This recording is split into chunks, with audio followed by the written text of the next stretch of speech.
Move to question time. Senator Hume. Thank you, Madam President. My question is to the Minister representing the Treasurer, Senator Gallagher. Like my colleagues, I've been speaking to businesses across Australia about their experience of Labor's cost of living crisis on them and on their operations. Now, one business owner told me that the cost of supplies was increasing 30% week on week. Interjections are disorderly. Minister, what is this Labor government doing to alleviate this inflation on small businesses, and does she agree with her colleague, the Assistant Treasurer, that there will be hyperinflation? Minister. Thank you, Madam President. I welcome the opportunity to talk about Labor's economic plan to address the cost of living crisis that we inherited from a government that had wasted a decade, that had not dealt with the policy challenges, that they had their head in the sand and used the budget like it was money made available for the National Party. That's what we are fixing, and we accept that businesses are under a lot of pressure. They haven't had an energy policy for the last 10 years. 22 failed policies under your government when you were in power. That's what small business is saying to us. Yes, there are challenges, but we need to deal with them, and Labor's economic plan does exactly that. And in terms of dealing with the cost of living crisis, we have made submissions to the Fair Work Commission to make sure that working people, those on the minimum wage, actually get a decent pay rise. We've extended some of the pandemic payments that your mob had ended or are going to end, and we've kept them going.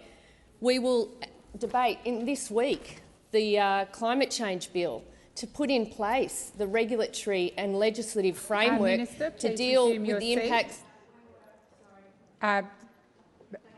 Just a moment, Senator Hume. I'm running the Senate, thank you, and I will call senators when I'm good and ready. Thank you, Senator Hughes. Senator Hume. Thank you, Madam President. Point of order. A minute into a 2-minute answer, and the Minister hasn't answered a question about the effects of inflation on small businesses and specifically about the potential for hyperinflation. Thank you, Senator Hume. I believe Senator Gallagher is being relevant. Senator Gallagher.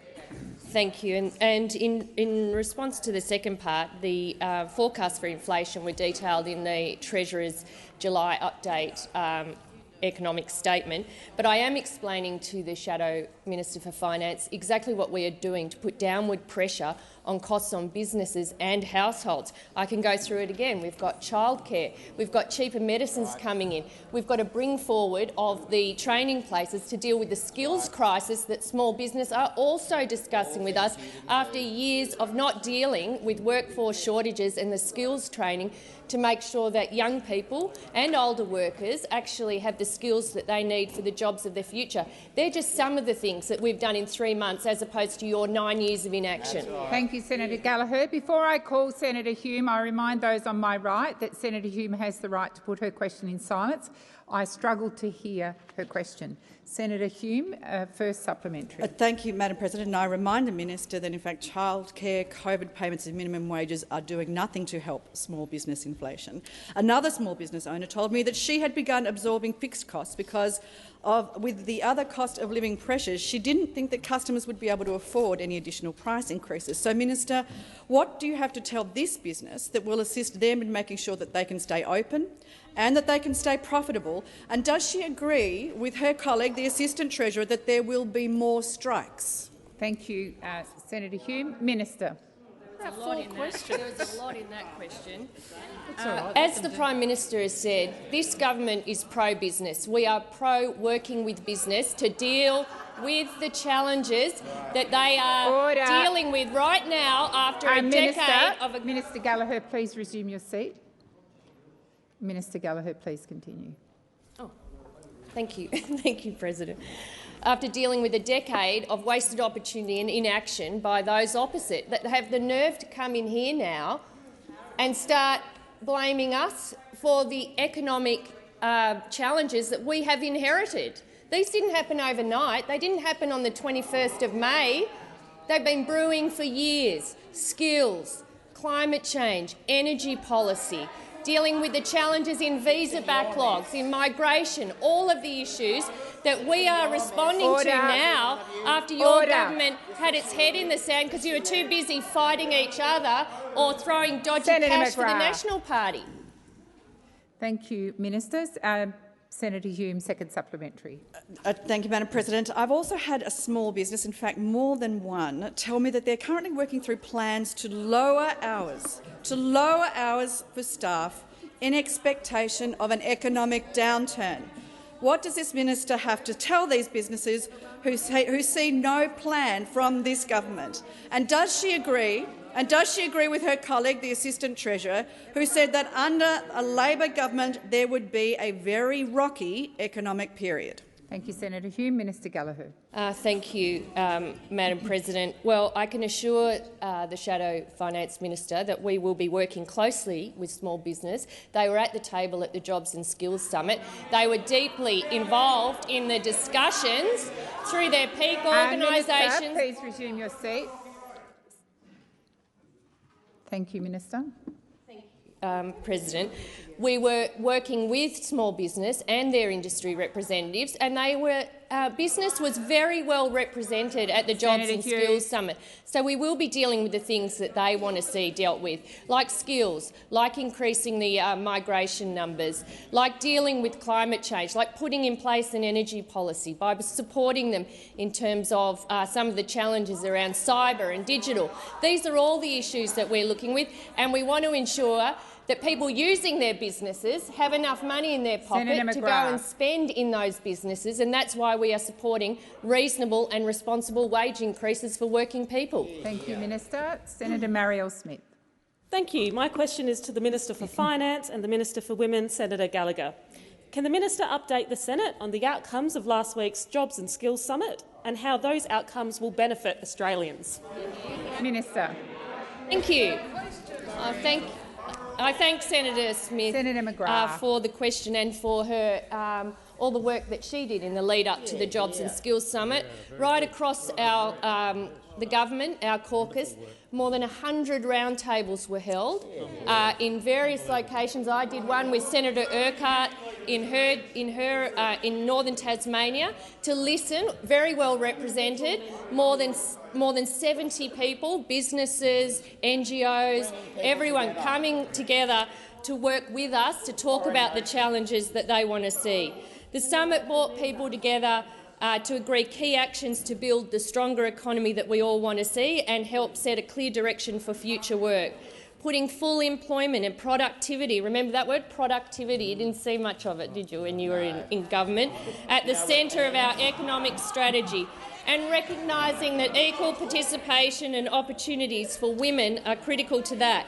We agreed 36 immediate initiatives, including extra money for fee-free TAFE and fast-tracking of those fee-free places, more and better investment in social and affordable housing, an extra $4,000 income credit so aged pensioners can work more and earn more before it affects their pension, responsibly increasing the permanent migration target to address those crippling labour shortages that small business is telling us about, beginning the work to repair the broken bargaining system and strengthening flexible working arrangements.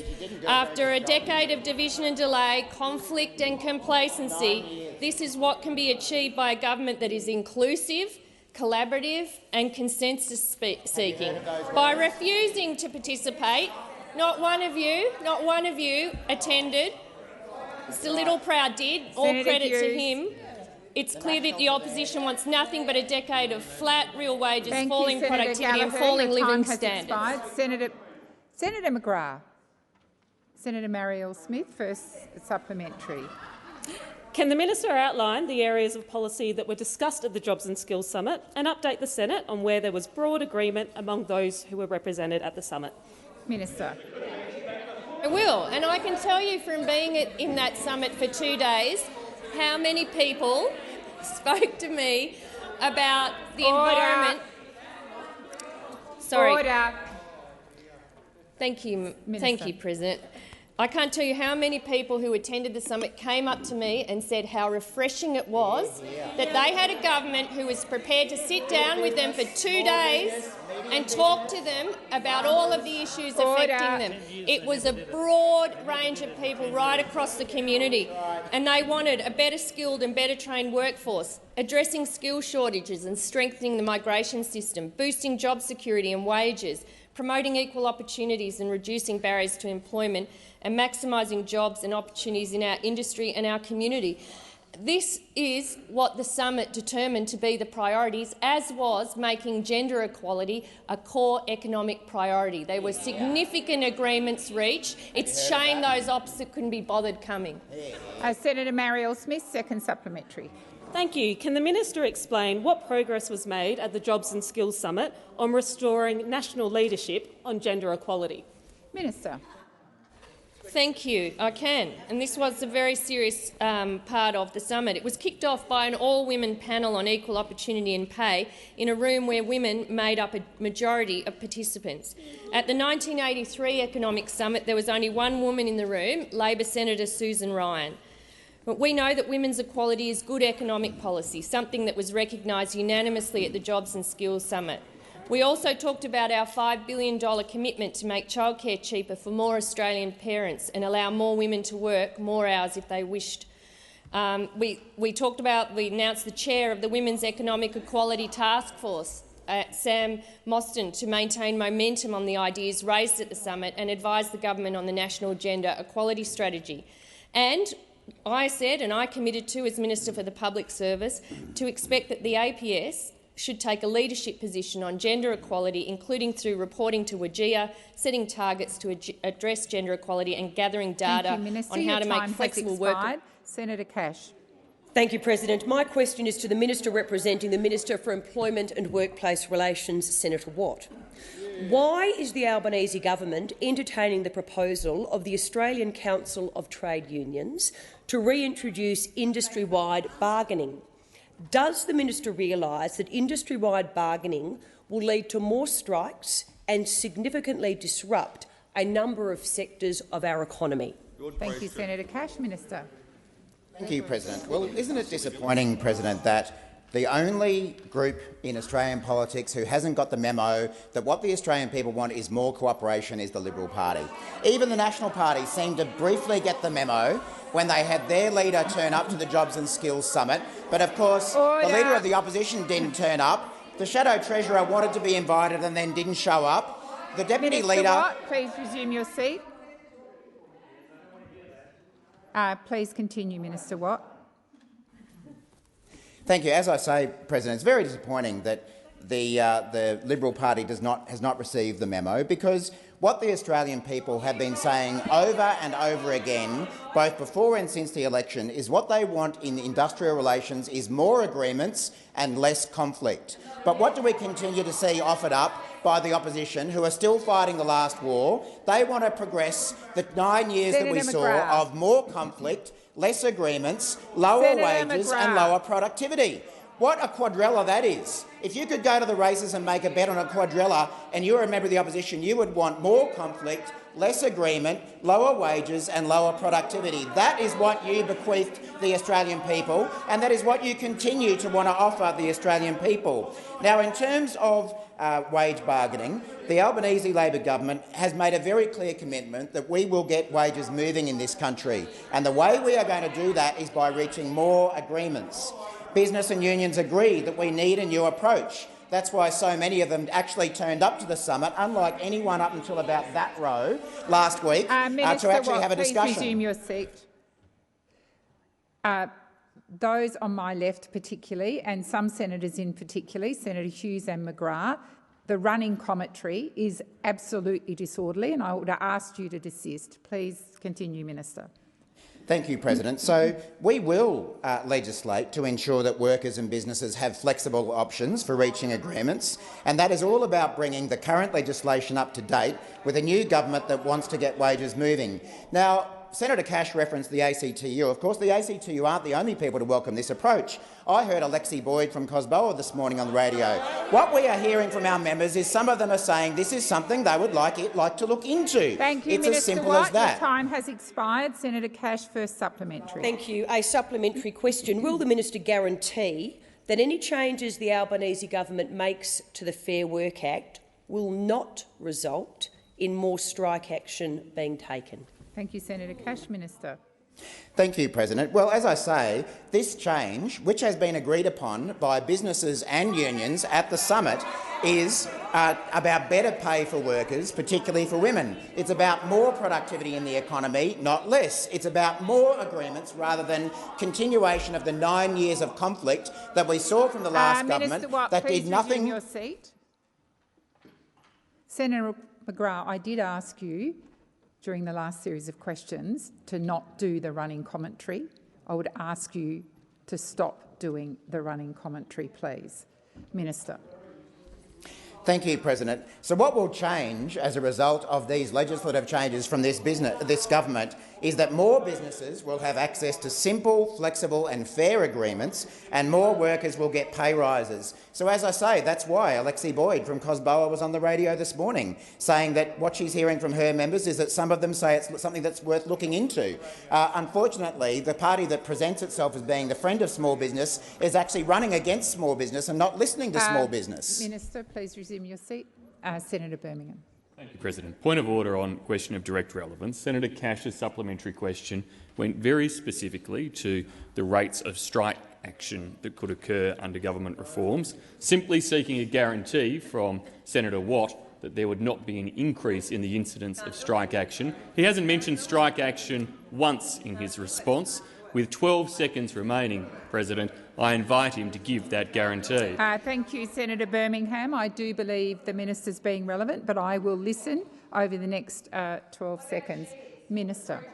Thank you, President. Unfortunately, there remain in this community and in this parliament some people who don't want workers to get pay rises, and there are some people who don't want businesses to have productivity, so that's why they keep using scare tactics about strikes. Thank you, Minister. Senator Cash, second supplementary. Thank you very much. Does the minister agree with the Assistant Treasurer that striking is an effective part of the bargaining process?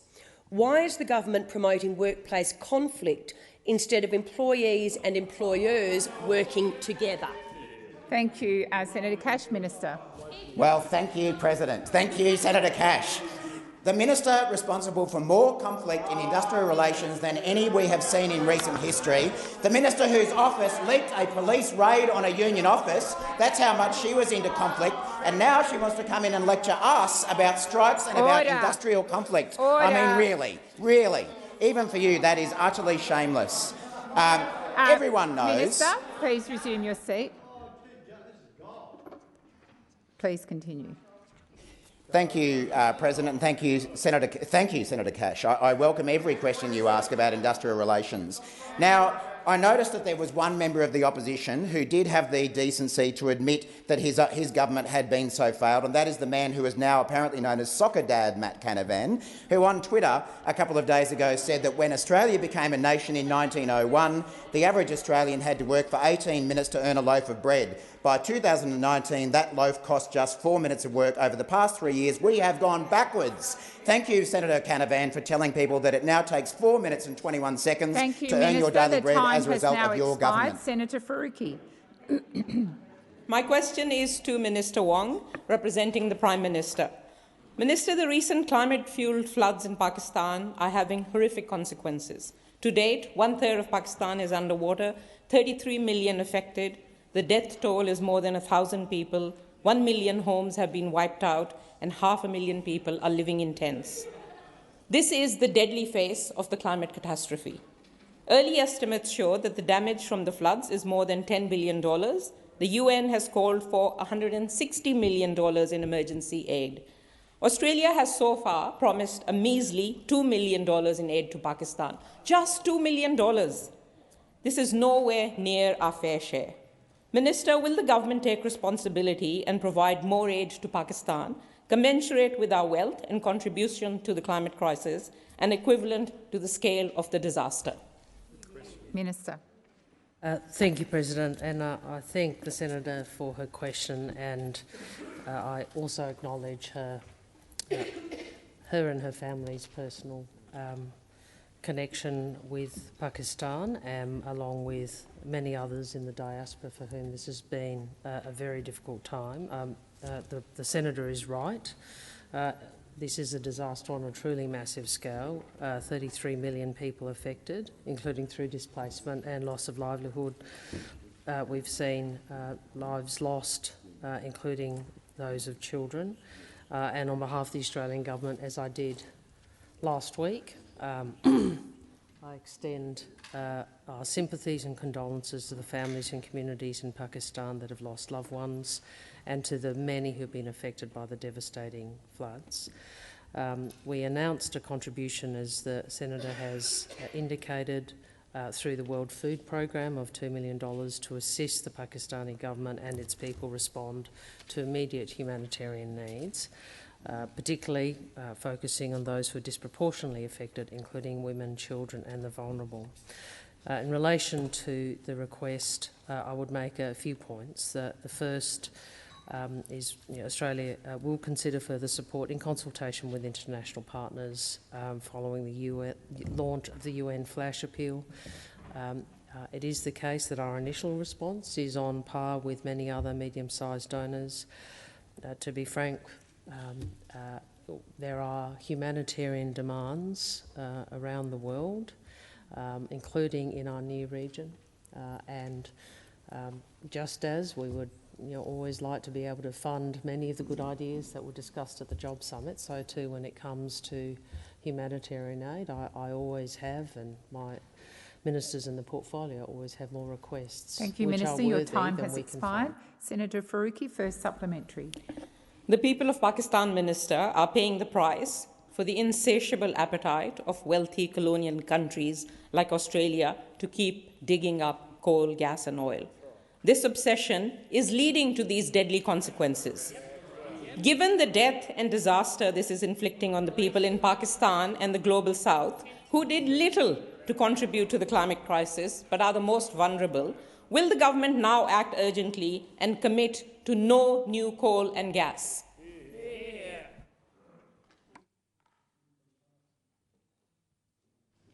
Minister.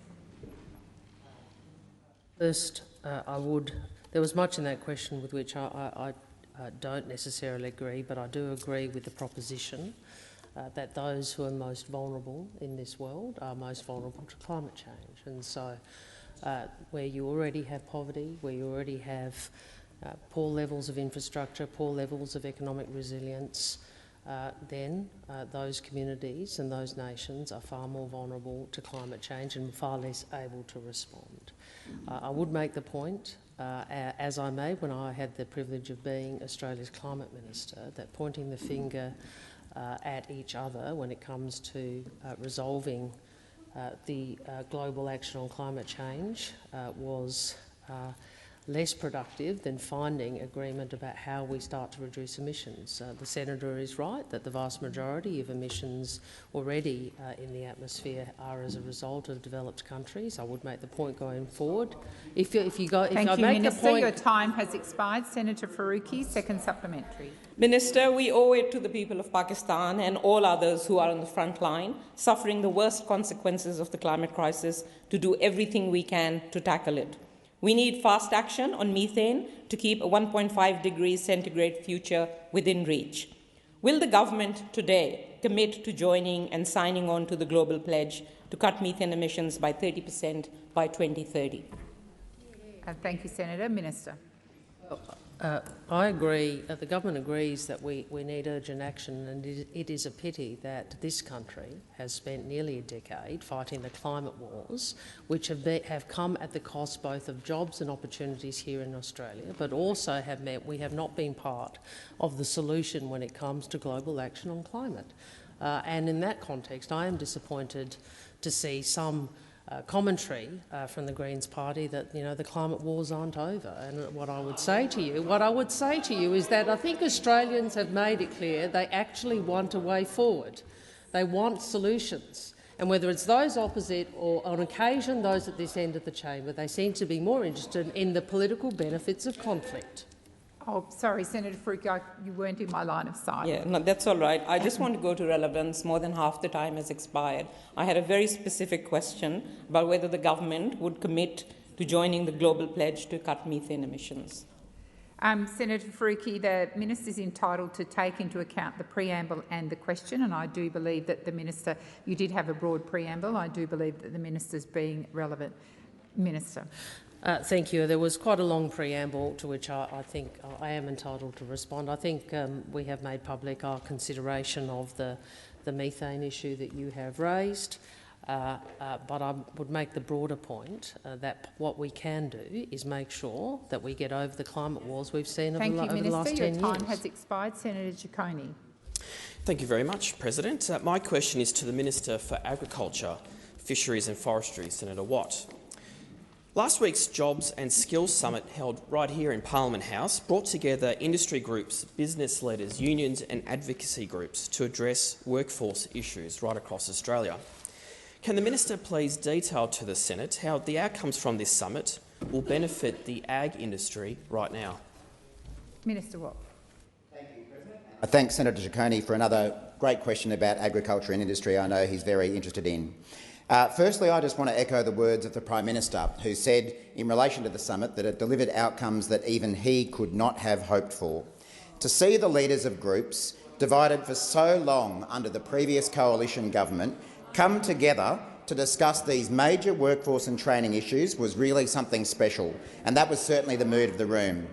And that applies to agriculture as much as to other industries. The National Farmers Federation and its members were in the same room as unions covering agricultural workers for the first time in many years, and I thank all of those participants for their collaboration and for putting the interests of industry, farmers and workers first rather than political games. And there were some great outcomes from the summit that will benefit the agriculture sector straight away. The government announced an additional $1 billion in joint funding with the states for fee-free TAFE in 2023, and I'll be working with industry, unions and rural Australia to ensure that agriculture gets its fair share. We also announced that the migration cap would be lifted from 165,000 to 195,000, including 34,000 places for the regions, an increase of 9,000 on that the previous government put in place. And again, this increase will help some of the gaps in agricultural's workforce. The government also announced money for visa processing to speed that up and clear the backlog of nearly 1 million people who are waiting because of the previous government's inaction, and again that will help in the agriculture workforce. And these measures, of course, come on top of the government's existing commitments, including to expand the PALM scheme and strengthen worker protections. At the end of the summit last week, the NFF President Fiona Simpson said that they got sick of waiting for action under the previous government.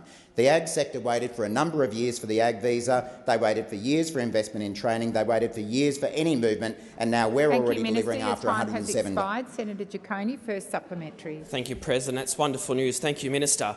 Can the Minister outline what measures from the summit will be implemented to alleviate these workforce issues in the agriculture industry over the next 12 months? Minister. Thank you, President, and thank you again, Senator Ciccone. In the lead-up to the summit, a historic meeting was held between agriculture and processing employers, unions and government. This was something the former government couldn't do and wouldn't do. Actually getting people in the same room to talk about shared challenges, something the previous government just would not bother even trying to do. And as a direct result of that meeting, we have established a tripartite agriculture workforce working group to progress an agreed list of items needing further consideration. During the Jobs and Skills Summit, the NFF, Australian Pork Limited, Wool Producers Australia, JBS and the Australian Meat Industry Council joined the ACTU, the AWU, UWU and the Meat Workers Union at a signing ceremony to try and find agreement on these issues moving forward. This group will pursue solutions to better skill, attract, protect and retain workers across the ag sector. Having these different sectors who were once so divided come together was a fantastic step forward in dealing with these issues. Thank you, Minister. Your time has expired. Senator Ciccone, second supplementary. Thank you very much, President. And what great spirit of cooperation there was during the Jobs Summit last week. And I want to thank the Minister. Can the Minister also advise the Senate how this new spirit of cooperation compares to the previous approach undertaken by the coalition government. Oh, sorry, Minister. Thank you, President, and thank you, Senator Ciccone, for observing the spirit of cooperation. It sounds like some others could learn from that. One of the things that was mentioned during the press conference that we held, Order. a press conference that we held with the NFF, its members and every union that covers the agriculture workforce, one of the things that was mentioned was how unlikely this tripartite working group would have been under the previous government. And it's no surprise when you have the leader of the National Party, who says he represents farmers, consistently hurling insults at the nation's peak farming body. Previously, he claimed that they don't represent farmers, they're only the peak body for farmers. He's called them ignorant, and just last week he called them cowards. No wonder the former government, with an attitude like that, couldn't deliver a single worker under their agriculture visa scheme. They couldn't get consensus within their own coalition, let alone within the wider sector. It's just more of the same from the Liberals and Nationals, dividing Australians instead of bringing them together. But I will give Mr Littleproud credit for turning up, because who wasn't there? The one person who wasn't there was the Leader of the Opposition, Mr Dutton. Thank you, Minister Watt. Your time has expired. Senator Roberts. And is for Senator Gallagher for the Minister for Health. A peer-reviewed paper last week in the establishment scientific journal Vaccine examined Pfizer's COVID vaccine randomised phase 3 clinical trials data. It used the World Health Organisation's framework made for this purpose, the Brighton Collaboration on Adverse Events of Special Interest. Authors include virology and pharmacology experts from UCLA, Stanford, University of Baltimore and Queensland's Bond University. The paper concluded that Pfizer's vaccine was associated with a 36% increase in serious adverse events. The most common were coagulation disorders and acute cardiac injury. In every 10,000 people injected, 18 will experience a life-threatening or altering medical complication. Serious adverse events from Pfizer's COVID vaccine are 4 times higher than any benefit in reduced hospitalisation. Minister, is Pfizer's vaccine safe, and do you advise Australians to continue taking it? Thank you, Senator Roberts. Minister Gallagher. Thank you, President. And I must say I haven't read the paper that Senator Roberts is citing from, but in answer to his question, are the vaccines safe? Yes, they are. They have prevented the successful deployment of vaccinations across the world have prevented probably millions of deaths from COVID-19, particularly in those vulnerable populations, older people, people who have a disability or are immunocompromised. And we've done very well here in Australia. We've got some more to do in terms of 4th doses, where it's only still, I think, about 40% of eligible people have received their 4th dose. But the vaccine is safe. It's been an incredibly effective health measure to manage the pandemic, to protect lives and to protect economic loss that would have otherwise occurred from such a serious global pandemic. And I think we have put our trust in the health experts in Australia from the beginning of this pandemic. Their advice hasn't changed. ATAGI, who have considered all of the matters, the scientific panel that have looked at them, the TGA, who has approved the vaccines, they have been through rigorous processes to ensure that they are safe. And where there have been adverse events, and there have been, unfortunately, including serious adverse events from the loss of life, the advice has changed, and the vaccine program was changed to deal with that. And where there have been adverse events, they have all been reported publicly on the TGA website so that people are able to see the data and see the changing health advice around the vaccines. But yes, they are safe and people should have their vaccine, including their 4th dose. Thank you, Minister. Your time has expired. Senator Roberts, first supplementary. 63 million COVID injections means up to 113,000 Australians suffered serious adverse events. Since the vaccine's release, all-cause mortality after allowing for COVID deaths is at record highs. This paper proves COVID vaccines cause serious side effects, in 13 cases fatal. The TGA admits children are being given myocarditis and pericarditis. Minister, where's the Royal Commission that your own COVID committee called for? Thank you, Senator Roberts. Minister Gallagher. Thank you, President. Well, we didn't call for a Royal Commission into the in vaccine safety. So let's be clear on that. As chair, there was a recommendation about looking at all aspects of the pandemic response, but it is different, and I don't want to be involved in any conspiracy about vaccines. Thanks very much. They are safe. The evidence has been provided.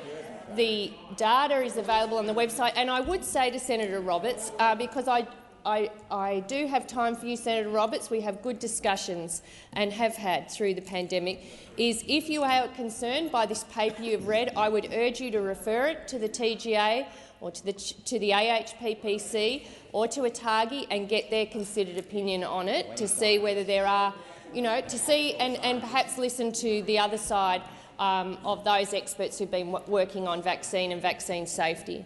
Thank you, Minister. Senator Roberts, second supplementary. The vaccines are causing coagulation disorders, and this will show in a reduction in live births. The Australian Bureau of Statistics receives live birth data 6 weeks post-death, so we should be seeing 6 weeks post-birth. So we should be seeing live birth data to June 2022. Yet the ABS data stops at December 2020. Minister, why is this government holding back 2.5 years of live birth data? What are you covering up? Minister. Well, we're not covering up anything for a start, so just to answer your question directly. Secondly, on issues of births, live births, maternal deaths or deaths of babies, usually that data is reported, and it's reported at state and territory level, so I'm sure that data does exist if you are interested in it.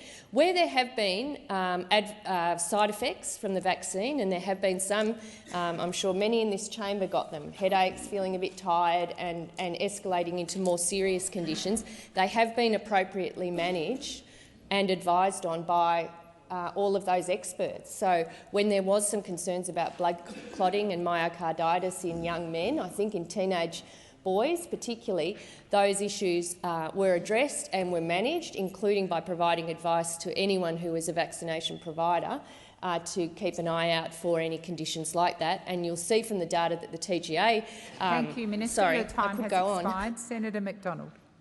My question is to the Minister representing the Minister for Northern Australia, Senator Watt.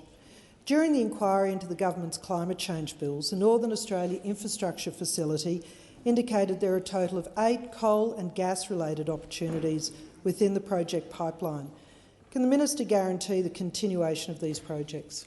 Thank you, Senator. Minister Watt. Thank you, President.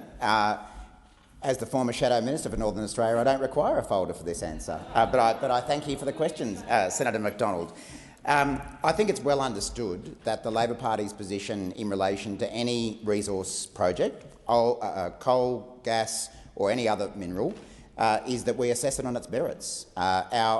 We do not have the same position of the Greens, which is a blanket ban. We do not have the position of the opposition, which is to support every single project without having a look at the environmental or economic benefits of it. We have a sensible approach.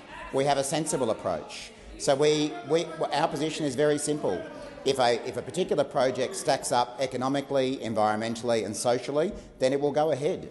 Every project will go through the proper assessment proposals. Every project has to stack up economically.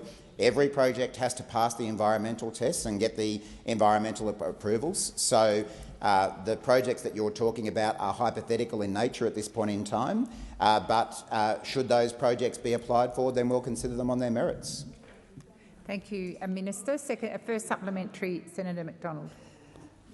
Can the Minister outline how the proposed bill will affect the future investment decisions by NAIF, considering the government's commitment to increasing gas supply? Thank you, Senator. Minister Watt. Thank you, President, and thank you, Senator McDonald. Again, the position being put forward by this bill, this historic bill, from this government is that what we will do for the first time is lock in an interim emissions target of 43% by 2030. It's a real target. It doesn't rely on technology that has yet to be invented, and that is, of course, a pathway to net zero by 2050. And I might say to Senator McDonald and other members of the opposition that these targets are targets that are already committed to by pretty much every resources company in the country. Every resources in the country that you care to think about has committed to net zero by 2050. They are all already making changes to reduce their emissions, and frankly, what this government is doing is actually just trying to catch up with where industry is on the way to then leading. It's something that unfortunately the former government didn't do. We saw industry get well ahead of the former government's policy, and all that did was deprive regional Australians of jobs. Thank you, Minister. Your time has expired. Senator McDonald, second supplementary. Thank you. That didn't answer my last question at all. Can the minister guarantee that no proposed or committed gas projects currently within NAV's pipeline will be refused financing as a result of changes under the legislation? Minister Watt. Thank you, President. I've seen no evidence whatsoever that this government intends to change NAIF's investment mandate or rules in the way Senator McDonald is talking about. Sorry? No. Senator Mackenzie, that is disorderly. Minister. Thank you, President. As the Minister representing the Northern Australia Minister, I have seen no evidence to speak of. Thank you, Senator Green, for reminding me. The only government that we have seen interfere with the NAIF's investment decisions about investing in resources and energy projects is the former government, which killed off a wind farm outside Cairns, the Caban project that would have delivered about 250 jobs to Cairns. Oh, sorry, Senator McDonald. A point of order. I specifically asked about the just a moment, changes Senator McDonald. Senator Green, I would ask you, if that was you, to desist. Thank you, Senator McDonald. I specifically asked about the projects within the NAIF pipeline to be refused funding as a result of changes under this legislation. Thank you, Senator. Yes, thank you, Senator McDonald, and I do believe the minister is being relevant. Please continue, Minister. Thank you, President. Again, what the climate change bill is about bringing in an interim target to reduce our emissions. There is nothing in the bill that I'm aware of that would have the effect that Senator McDonald is talking about, and I would certainly hope that she and her colleagues are not intending to continue the same scare tactics that we saw for 10 years that held back investment, drove up our emissions and cost jobs. Thank you, Minister. Senator Rice. Minister Gallagher. Minister, the Treasurer was quoted this morning in relation to the indexation of income support payments as saying, "We know that it won't solve every problem for everybody, but it's important that we try and make sure that those payments keep up and that we acknowledge that times will still be tough for a lot of people."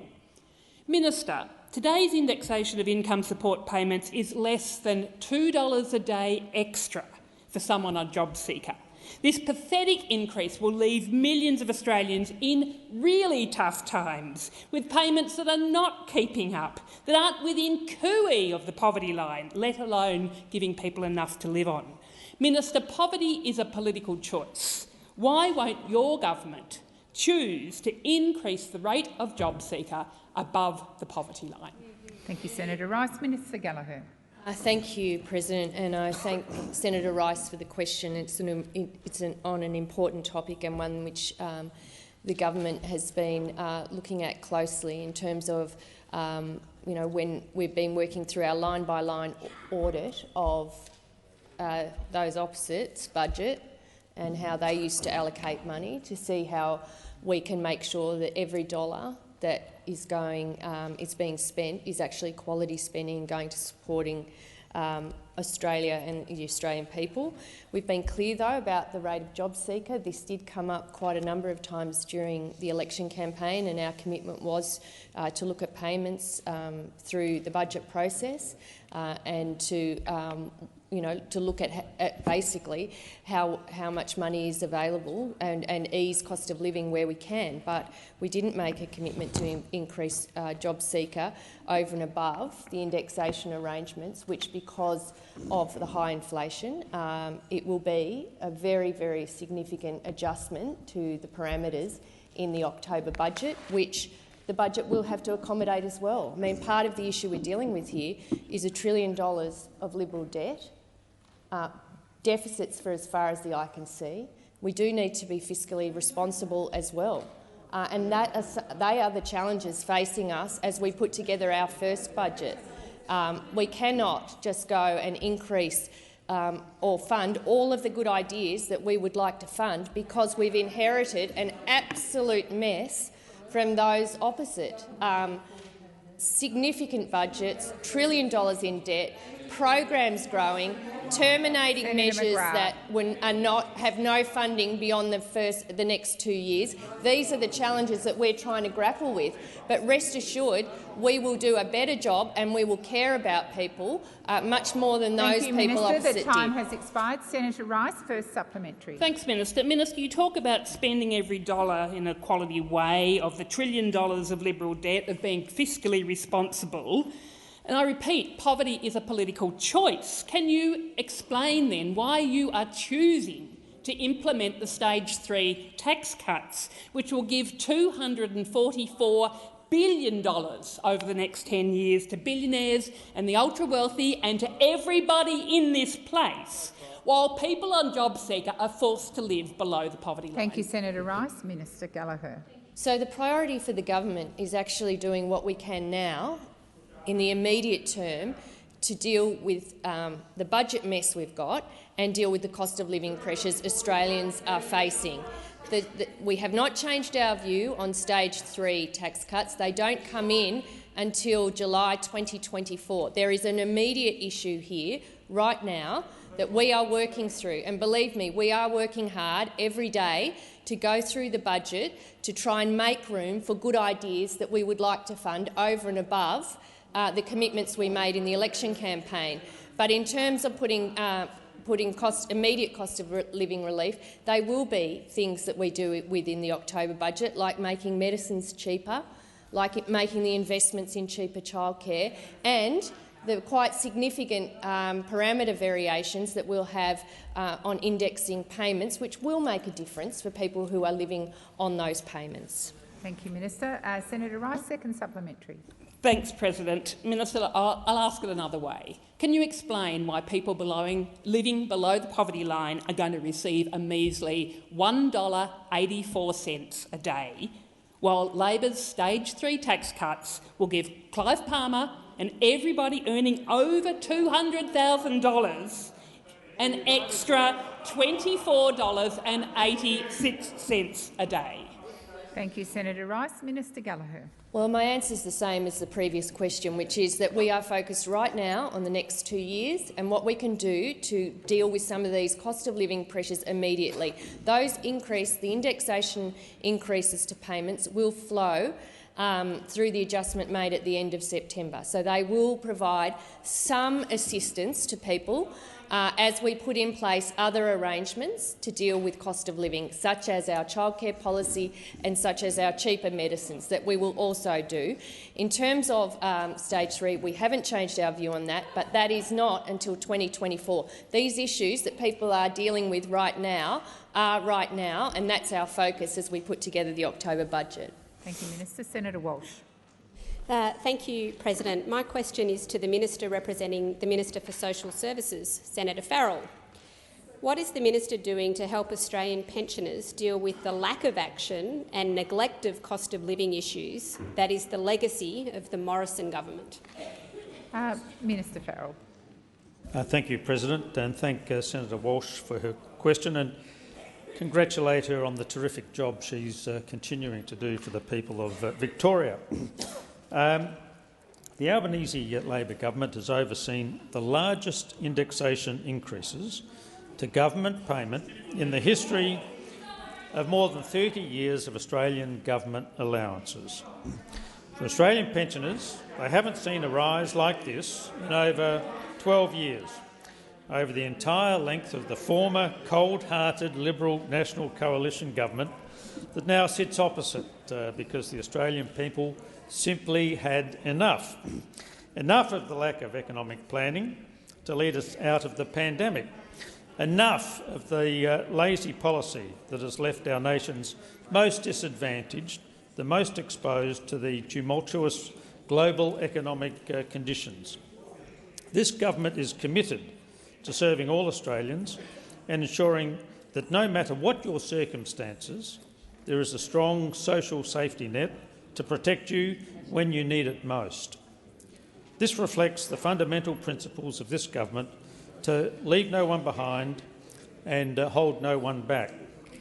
This indexation will be yet another building block that we are putting in place to help ordinary Australians manage in challenging economic times that we face, ensuring that the government payments keep up with the cost of living.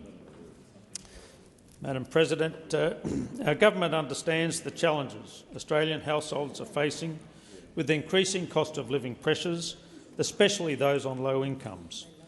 The measure to increase government payments by 4% demonstrates yet again how we are committed to a welfare system that supports the most vulnerable Australians, encourage those who are able to work or study and remain sustainable for future generations. Has expired. Senator Walsh, first supplementary. Thank you, President. Minister, is the indexation measure the only boost that aged pensioners can expect from this government? Minister. Thank you, Madam President. And again, I thank the senator for her very important question. Indexation is not the only measure our government has announced in order to assist pensioners. As discussed in the chamber this morning, following the Albanese's Albanese Government's Jobs and Skills Summit, we announced an increase in the amount pensioners will be able to earn before losing any of their pension. From the 1st of December 2022, pensioners on the old age pension will have their work bonuses income bank credited with $4,000. This will take the maximum work bonus income bank from $7,800 to $11,800 until the 30th of June 2023. The $4,000 increase will be added to each age pensioner's work bonus income bank up front. Thank you, Minister. Senator Walsh, second supplementary. Thank you, President. Minister, what else is the government doing to address the cost of living pressures facing Australians? Thank you, Senator Walsh. Minister. Thank you, Madam President. Again, thank the senator for her question and her commitment to the most disadvantaged people in our community. The indexation measures announced will go some way to easing the cost of living burden facing Australia. And some of our society's most disadvantaged people are feeling that most keenly. These indexation measures have been implemented to address the CPI rate increase of 4%. The indexation will continue to be applied on a 6-monthly basis. The factors causing price increases are multifaceted, and we must work to address them across budget cycles. We're spending around $126 billion on income support payments through the Social Security and Social Services portfolio, which encompass family assistance and student assistance payments in 2022 and 2023. Thank you, Minister. Your time has expired. Senator McLaughlin. President, my question is to the Minister representing the Minister for Industry and Science, Senator Farrell.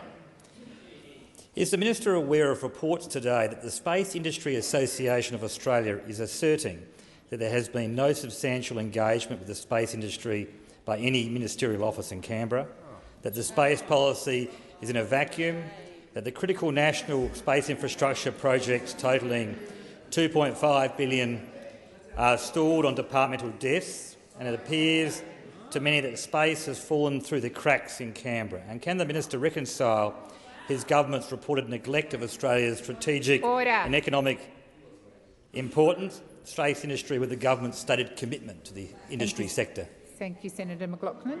Minister Farrell. Thank you, Madam President, and I thank the senator for his question.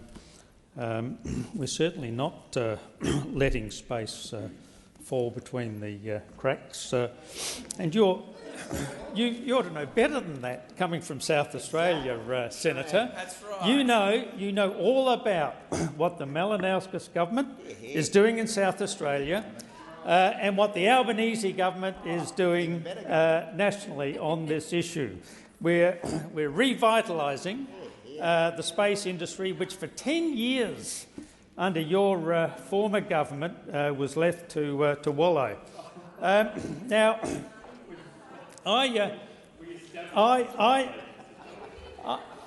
you ought to know, Senator, exactly what's going on. For instance, in Port Lincoln in South Australia is going to be the basis for further space exploration, further launches of rockets into space. Now, I was recently in the United States, and I met with a company that's looking at Port Lincoln to build a new space station.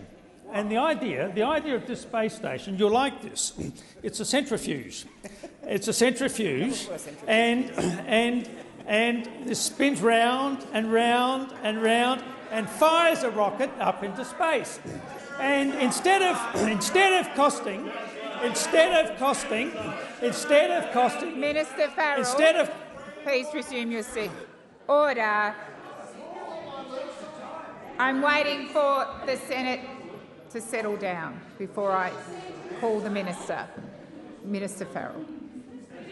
Thank you, Madam President. And it fires a rocket up into space, and instead of costing about $2 million per rocket launch, that costs about $250,000. So it's going to significantly reduce. Thank you, Minister. Your time has expired. Senator McLaughlin, first supplementary. Thank you, President, and I thank the Minister for his very comprehensive answer. And can I ask him, arising from that answer, explain the Space Industry Association of Australia's revelation that no space industry representative was invited to the government's Job and Skills Summit last week, despite the sector employing more than 10,000 workers and contributing billions to the national economy? Thank you, Senator McLaughlin. Order. Order. Minister. Well, I can't quite work out the Senator's line of questioning here. Either this government is doing something about the space industry and therefore creating all those jobs, or it's not. But you can't have it both ways, with due respect, Senator. The reality is, as a young man, I can remember rockets being fired at Woomera in South Australia. You let that entire industry go. You let that entire industry... Minister, thank you. Senator Birmingham. I hate to do it, Madam President, but a point of order on direct relevance. As much as the trips down Senator Farrell's memory lane are most entertaining for the chamber, there was a question from Senator McLaughlin which did go particularly to why the government did not invite representatives of the space industry to the Jobs and Skills Summit, and I find it hard to understand how Senator Farrell's recollections of what was happening at Woomera when he was a young man have any bearing whatsoever on the invite list for the Jobs and Skills Summit. Thank you, Senator Birmingham. When there's quiet in the chamber, I will address your point of order. I will redirect Senator Farrell to the question, which was specifically about the Jobs and Skills Summit. Thank you, Minister. With due respect, President, I thought I'd answered that directly in my first sentence. That didn't make any sense for what the senator was asking. Look, the fact of the matter is that the Jobs and Skills Summit that we held last week and that Senator Gallagher had a very significant contribution involved a whole range. Thank you, Minister. Your time has expired. Senator McLaughlin, second supplementary. Western Australians. Order. Minister, as you'll be aware, the government is yet to respond to the inquiry of the other place into the developing Australia's space industry, which reported in December. And can he please advise the chamber when we will receive a response to that report? Thank you, Senator McLaughlin. Senator Farrell, Minister. Well, let me tell you, and I'll reiterate what I started my comments with these questions about. the Malinowskis government in South Australia, very fine man, Mr. Malinowskis, and the Albanese government at the federal level will ensure that the space industry flourishes in this country. We're all about bringing industry back to Australia. You let it go. Do you remember about Holden's? What you did to Holden's in South Australia? What you did to Mitsubishi? Oh, that was a long time ago. But Minister, please resume your seat. Order. Senator McGrath. I'm sorry. When those on my left are quiet, I will ask Senator Birmingham for his point of order. Thank you, Senator Birmingham. President, again, a point of order on direct relevance. We seem to be on the rather earthly matters of cars at present from Senator Farrell, rather than, of course, the actual question that relates to the space industry and the jobs from the space industry. Thank you, Senator Birmingham. I do note Senator Farrell was just getting started, but I'm sure he will get to the directness of that question. Minister.